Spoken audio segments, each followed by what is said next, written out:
For years, the Panama Canal was a symbol of efficiency and control over global trade. Today, that same canal faces an unexpected problem. It doesn't have enough water to operate at full capacity. And when one of the main arteries of international commerce slows down, the impact spreads across the entire system. Since 1914, the canal has reshaped global trade geography.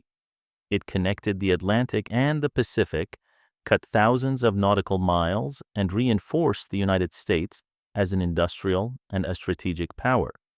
For decades, it remained under U.S. control until its transfer to Panama in 1999. But its importance was never just historical. It has always been logistical and geopolitical. In 2016, the canal underwent a major expansion to adapt to 21st century trade. New locks were built to accommodate Neo-Panamax vessels, capable of carrying far more containers than before. The modernization aimed to absorb the growth in trade between Asia and the U.S. East Coast. More capacity, more efficiency, greater integration into global supply chains. However, the Panama Canal depends on a basic resource, fresh water. Each transit requires millions of liters from Gatun Lake.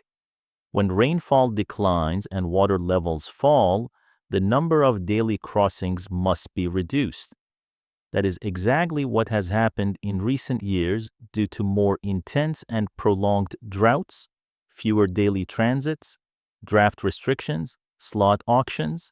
When capacity is reduced at a critical logistical choke point, the impact is systemic. Waiting times increase, operating costs rise, inventory planning becomes more complex. International trade, designed to maximize efficiency, suddenly encounters a physical constraint. The 2016 expansion proved that infrastructure can grow, but the drought has reminded the world that environmental limits still matter. At the same time, another dimension is shaping the canal's future: geopolitics. Chinese companies operate port infrastructure near both entrances of the canal, and Panama has strengthened its economic ties with China through the Belt and Road Initiative. In the context of the trade war launched during Donald Trump's first term and the broader strategic competition between the United States and China, the presence of Chinese firms around key trade corridors has drawn increasing attention in Washington. The Panama Canal was built by the United States and remains a powerful historical symbol of American industrial reach. In an era of a structural competition with China, influence over critical infrastructure carries a strategic weight. This is not about military conflict. It is about influence, access, and the strategic positioning in the corridors that move global commerce. The Panama Canal has become a point where international trade, climate pressure, and great power rivalry converge.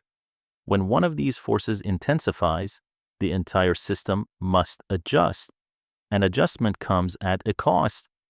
The long-term question is not whether droughts will return, but how the canal can remain viable in a changing climate. Authorities have already explored new reservoir projects and water management systems to secure additional freshwater supplies. But these solutions require time, investment, and political consensus. As climate volatility increases, infrastructure resilience becomes as important as capacity expansion. The challenge is no longer simply moving more ships. It is ensuring that the system can endure environmental stress over decades. The canal is no longer just a 20th century engineering achievement. It is a reminder that global trade depends on physical infrastructure limited natural resources, and fragile political balances.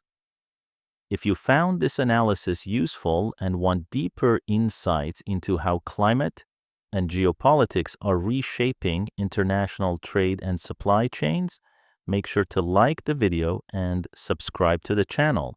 I'll see you in the next one.